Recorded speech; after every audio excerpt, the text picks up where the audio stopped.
Did you know there's a place on Earth where a river and mountains naturally form the shape of Om? This is no coincidence, it's a mystery of Shiva. Science still hasn't understood why the bed laid out for Lord Shiva at the Omkareshwar temple at night is found disheveled in the morning. Who sleeps there? Can a Jyotirlinga be divided into two parts? A trip to Omkareshwar is incomplete until you learn this terrifying truth on the other side of the river. What did the Vindhyachal mountain do that it had to bow before Lord Shiva, and even today that mountain stands in the same bowed position? Find out in this video. Why does Lord Shiva reside in every pebble of the Narmada River? The stones here are worshipped without any consecration. What is it about the nature of this water? During the day, there's the hustle and bustle of devotees, but at night, there's silence. It is said that Lord Shiva still comes to Omkareshwar to play Chaupar, a board game, with goddess Parvati. See the evidence in this video. Hello friends, the sound with which the universe began is Om. In Sanatam Dharma, it is believed that Om is not just a word, but the heartbeat of creation. But what if I told you that this sacred sound is not only present in mantras, but also on the map of our earth? In the Khandwa district of Madhya Pradesh, amidst the waves of the Narmada River, there is an island that, when viewed from the sky, appears in the shape of Om. This is Omkareshwar, the fourth of the 12 Jyotirlingas of Lord Shiva. But wait, Omkareshwar is not just a temple, it is a realm of mystery where mountains bow down, rivers change their course, and God still descends to earth to rest in the darkness of the night. The truth about Omkareshwar that you probably don't know.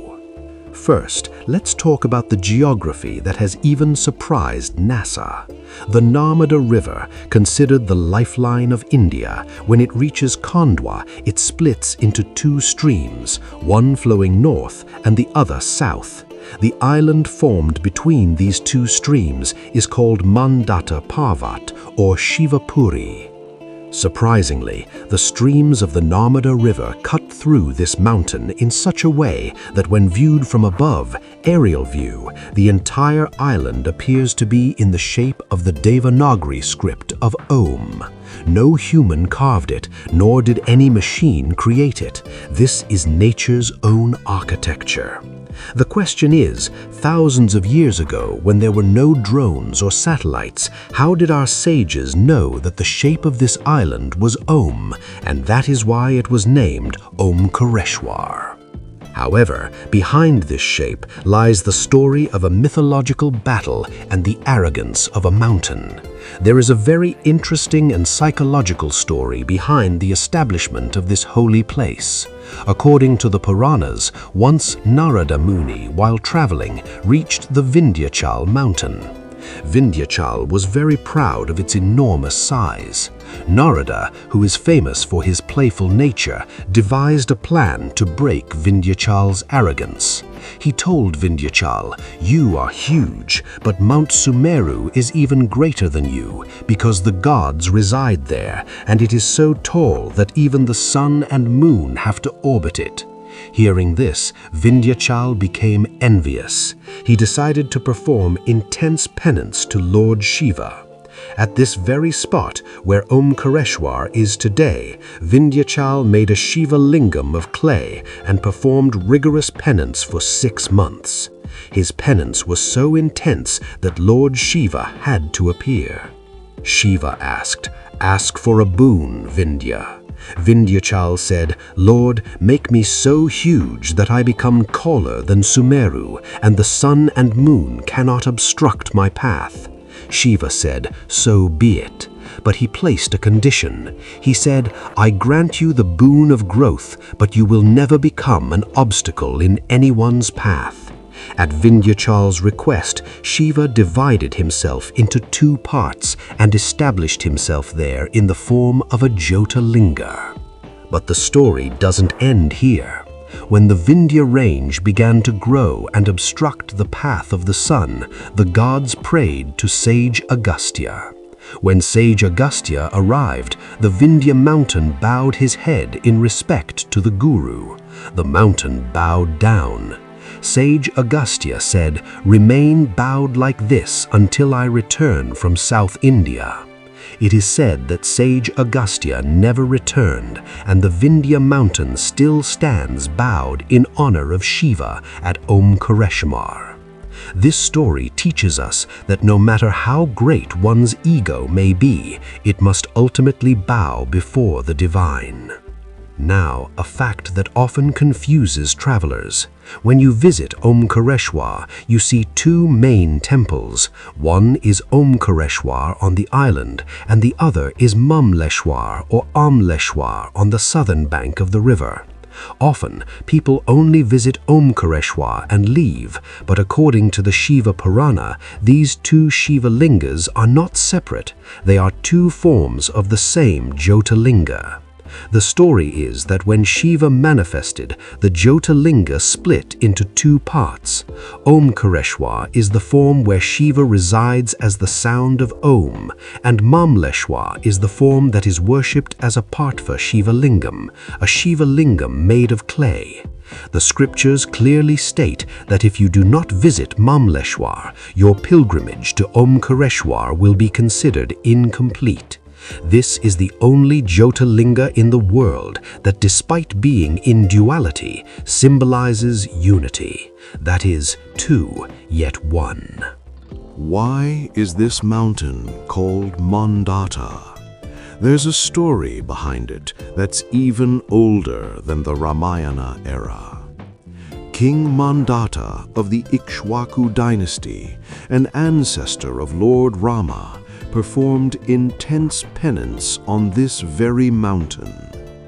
King Mandata was a Chakravarti emperor, but he was searching for peace. He renounced everything and worshipped Lord Shiva on the banks of the Narmada River. Pleased with his devotion, Lord Shiva granted him a boon that this mountain would henceforth be known by his name, Mandata.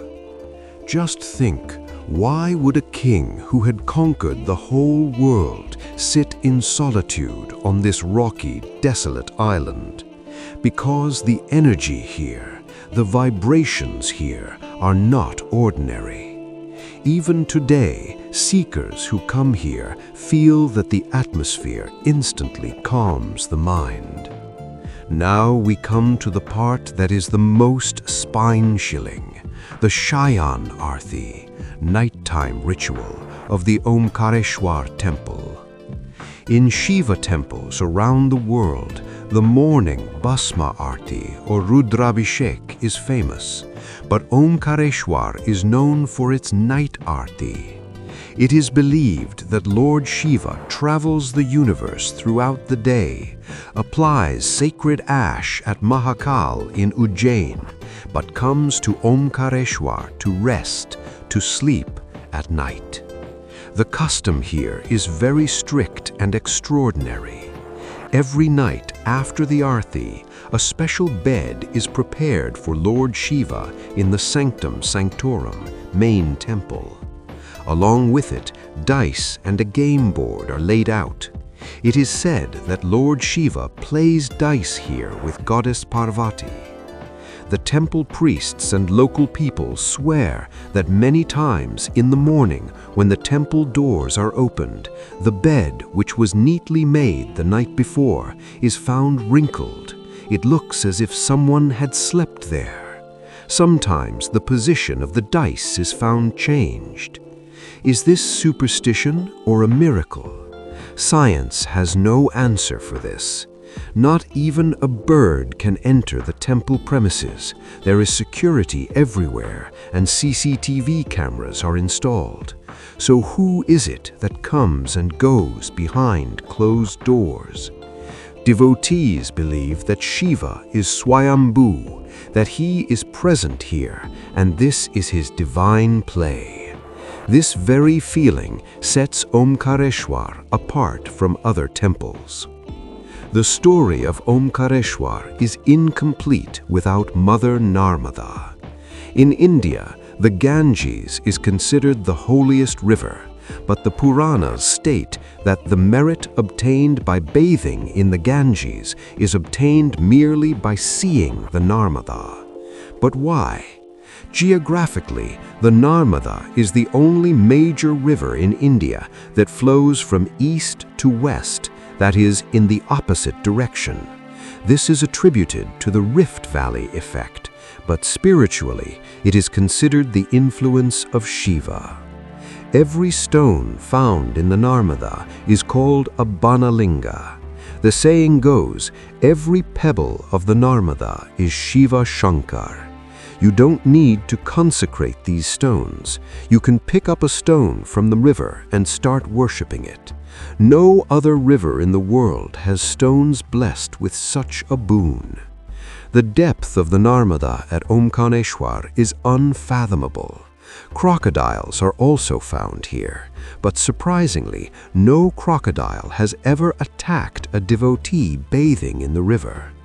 Local people say that every living being here is immersed in the devotion of Shiva. If you look at the architecture of the temple, it is a unique blend of North Indian and South Indian styles.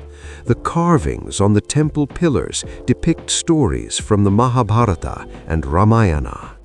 But there are several secret caves below and around the temple. One of them is the Shankaracharya cave. This is the place where Adi Guru Shankaracharya received initiation from his guru Govinda Bhagavat Pada. Imagine the child who later revived Sanatan Dharma throughout India. His journey of knowledge began in this very cave of Omkareshwar. It is said that there are several caves here that are miles long and lead all the way to Mahakaleshwar in Ujjain, which are now closed. These tunnels were used as secret passages during the time of the kings. Even today, many sadhu saints can be found meditating in these dark caves, far from the eyes of the world, engrossed solely in the pursuit of Shiva. The most difficult but important part of the Omkareshwar journey is the circumambulation, parikrama. This 16-kilometer-long path passes through mountains, forests, and riverbanks. But this is no ordinary walk. Along this circumambulation route, you will find ancient ruins, confluence ghats, and many small and large temples, like the Rinmukteshwar temple.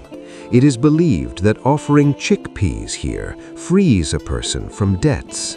When you perform this circumambulation, you are unknowingly walking in the shape of Om. Science says that the flow of energy is different in geometric shapes.